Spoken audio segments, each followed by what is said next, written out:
Welcome to Ask a Member, a program of the Adrian Area Chamber of Commerce. I'm Ann Hughes, president of the Chamber, and today it's my pleasure to welcome John Ricketts, who is the registered investment advisor for Ricketts and Ricketts Associates. You did good.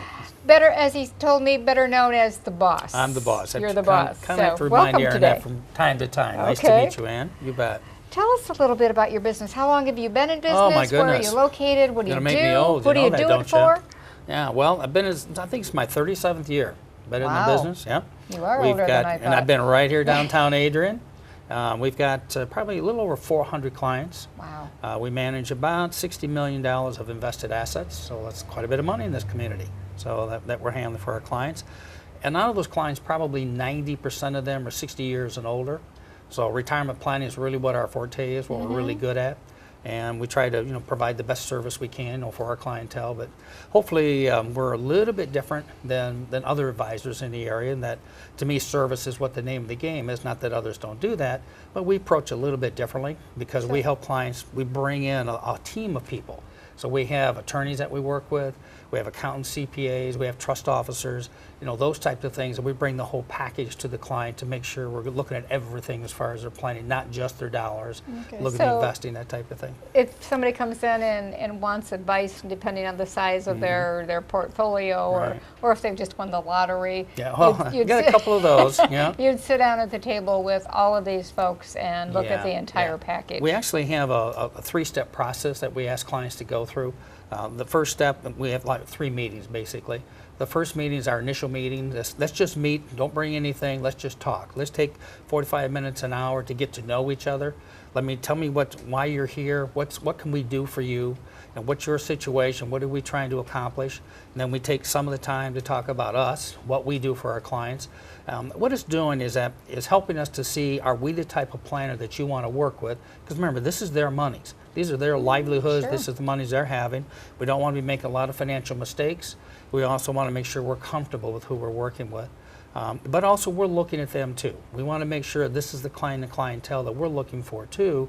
If you have certain ideas and we don't feel comfortable with that, and we're constantly knocking heads all the time, maybe you're not the clientele that we're looking for.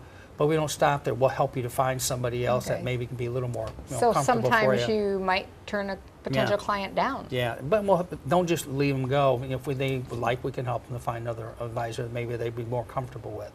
It's just making sure that whomever they're with, that they've got their trust and confidence with, because again, this is their money, their livelihood that we're talking about. So that's our first step, is to get to know each other. And then the second step, I give them what I call a laundry list. It's about 3 pages. It's their homework. It's all the things, documents that we want them to bring in. Because again, my joke is that when I get done with you, I'm going to know what side of the bed you sleep on. Not quite that detailed, but pretty close.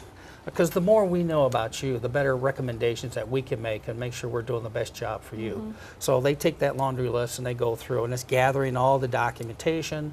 It's also answering a lot of questions about themselves. Where they at financially. We always, they list where their bank accounts, how much they got in their accounts. I want them to know this right up front, that we're going to know all the details. We have to. We have to know all the stuff. Manage it. Yeah, and who you owe money to, how much do you owe, what's your monthly payments, that type of thing. If you're still working, when do you plan on retiring? Lots of questions that we're going to be asking. But basically getting to know them, what does retirement look like for them? Where they want to be 5 years from now, 10 years from now. My problem is that we have the real world and we have hopes and expectations. And our job is to make sure that what they're hoping for, they have the resources and the finance to be able to accomplish those goals. And a lot of times they may not like what we have to tell them, but I'd rather be realistic with them and make sure they understand we don't want them running out of money. That's the biggest concern we have for our clientele. Excuse me. So that's the second step, and they'll come back in, and that's our data book meeting. And that meeting takes about 2 hours. Ask them all those nosy questions, make copies of everything they brought in, not making any recommendations, just fact finding, just gathering information. Once I have all of that, and by the way, that book's about 20 pages deep that I have, my data book that I call it. But from there, then our third meeting, that's the most complicated meeting. That's our blueprint meeting. Based on all the information they brought in, now I'm giving them a report. give them very specific step-by-step recommendations in the estate planning area. Again, we're not attorneys, we're not here to practice law, but I've probably seen as many legal documents with all the attorneys in Lenawee County one time or another. So I know all the attorneys, are just about all of them, seen their documents, know who's good in this area, in that area, that type of thing. But the big thing is to look at those, and again, not to give legal advice, but to give them direction, saying if they're doing some estate planning, do they have a will? Most people don't even have a will, much less a durable power of attorney, medical patient advocate, or a trust. That's the best document if that's appropriate for them. But the point is that we're going to make recommendations in those areas, again, to encourage them to get to an attorney and get that work done. That's very, very important. Also, we make recommendations on their income tax planning, because we'll be looking at the last couple of years' income tax returns. Again, we're not a CPA, we're not the accountants, but again, I've seen so many tax returns that every time we meet our clients, we pretty well know all the details we need to look at to make sure they're taking advantage of all the deductions, are they doing the right thing, especially today with Social Security kicking in. Get too detailed here, but how you take your Social Security, when you take it, is really important today for the people retiring. And I'll get into that maybe in a couple of minutes, what I mean by that. Okay. But we want to do income tax planning. We don't want double taxation. Taxation on our income, taxation on our Social Security. It's a double taxing that we're trying to avoid. So we show clients how to minimize and avoid as much income taxes as possible. And then we look at their financial planning part of it. The recommendations would be, okay, here's the monies you have based on when you want to retire. If you're already retired, what's our expectation? What kind of returns we can expect on this? And factoring into inflation and taxes, that type of thing, and making sure we don't run out of money. The other thing we look at, if I have husband and wife, unfortunately, one of them is going to pass away first generally before the other one does. We have to have survivorship income, because that surviving spouse may be losing a lot of income, lose a Social Security check, maybe get a reduced amount of pension. We got to make sure that the money's going to be there to keep on that standard of living for that surviving spouse. So these a lot of the things that we're looking to do. It's a pretty complicated meeting. That's why I put it in writing for them. That's their book to keep. What that does, that's the 3 meetings. That gives them a chance to look at us, see if they're comfortable with us. Again, we're looking at them. Then from that step forward, it's up to them if they want to follow through. And then we probably recommend doing the legal stuff first. Okay. I think one of the biggest things that I like that makes us a little bit different is that when we say that we recommend you get your legal work done, we go with you in all the meetings. So when you meet with the attorney, we sit there with you with the attorney. You know, in other words, you're sitting on that side of the desk as a prospect. I'm sitting here, but when we go see the attorney, I'm on that side of the desk. Yeah, because I know the questions to ask. And my son Aaron, who's in the business with me, been here 14 years almost. We know the questions to ask. We're not there to be the heroes. We just want to make sure that the client is comfortable with the attorney, because it's not our attorney. We're recommending or working with someone they want to work with. We want to make sure, again, is this somebody that you want to keep as your attorney for the rest of your life, and any other legal aspects that may come down the road. But we work with the attorneys, we sit there in the meetings, and then when we're done, then we ask the attorneys if they want to follow through to send us a rough draft. Because I've got all my notes and meetings and stuff from that meeting. Then we have a meeting with a client before we go back to the attorney. So they send us a rough draft, we go through all of that. I try to help them to make sure they understand what the layman's terms of all the stuff that's going on. Again, we're not attorneys, but we point out the things that are very important, maybe some things that weren't quite sure of. We make sure that they know what their options are, because the attorney have those in the computer. It's very easy to go back and change those. What you don't want to do is go back to the attorney's office. They're sitting with all these original documents. You say, you know what, I think I want to change this item or that item, start all over again. Yeah. So we try to make it very efficient for the attorneys too. So they like the way we work with it. So you're taking a comprehensive look at everything, at their future, whether they come in and they're 40 or 50 or 60 Doesn't matter. or 70 or. I wish we had more younger clients that are in their 30s and 40s. Unfortunately, their focus is just raising a family, getting started, jobs and all of that. May not have a lot of money to work with, and that's okay. That's future business for us. But if we can help them to learn about their their 401k at work, what their investment choices are, we can bring them up on the computer and help them look at all the different investments they have. Get them thinking about it. We can get them thinking about it and why we're pushing it, why it's important.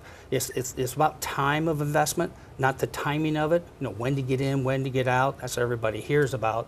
To me, I'd rather you've been in it for 30 years. Because I know if you've been in it a long time, you're going to make money no matter what the market's doing that short period of time. So but I wish we had a lot more younger clients, but we don't. Okay. Because again, they tend to wait until they're in their 50s and all of a sudden, retirement, oh my goodness, 5-10 years away, that type of thing. Let me ask you a question about retirement. Are people retiring later? They Is are. that a general trend? That's a general trend. There's always exceptions to that. We saw in the auto industry, especially where they had all the buyouts and they were offering that, we saw the industries, almost go into, and some went into bankruptcy and they lost their jobs. So we've had a lot of that happening, some of that by choice. So we had to work with a lot of, especially automotive people, automotive related, and talk to them about, is the buyout a good deal for them? It looks good on paper, but when you figure the taxes and all the things you have to do and look at the income you're walking away from, you got to make sure you're making the right choice, because it's hard to change your mind 6 months later and want to go back. So we've got to make sure it's the right choice for them. But for the most part, you're right, that, and the reason being is people have really not saved enough money. And what we're finding is they've got to work longer to be able to accumulate as much money as they can if their health will allow them to. That's one of the biggest issues. They have to work longer for that. Again, I mentioned about Social Security. If people would see the difference, and that's where I hope one of our big expertise is when to take the Social Security, because I look at it as a lifetime income, and that's what it is. It's an annuity. When people understand how much increase they're going to get in their Social Security delayed payments if they wait, rather than taking a 62 or 65 or 66, even wait till they're 70. What a huge difference in income. And I look at, if you're taking Social Security at 62, you're getting maybe max $1,500 a month. Wait till you're 70, you're getting $3,300 a month. Wow. Going forward, which check would you like huge. to have? And I don't mean to be negative, but if you pass away, which survivor check do you think your spouse would like to have? The $1,500 you took early, or the $3,300 that you took, because you waited till you're 70? So there's a lot of planning that needs to go in. So as we wrap up, John, if you had one piece of advice to give people, would it have to do with Social Security? We do, yeah. It's all the planning there. It's the whole bottom line is finding a good financial advisor you can be comfortable with, whether it's us or anyone else that's out there. Because you can't do this alone. You cannot go alone and try to figure out. You wouldn't go to a doctor, be your own doctor and try to figure out your medical problems. No different than the financial planning. A good financial planner can make all the difference in the world, the type of lifestyle you can have the rest of your life. So good programs out there. Somebody wants to call you and Aaron for financial You betcha, planning? anytime. Call our office at 517 area, 265-3540. Again, 265-3540. Very good. Okay. Thank you Nice very to much, see you Jen. again. Nice to see You you. bet.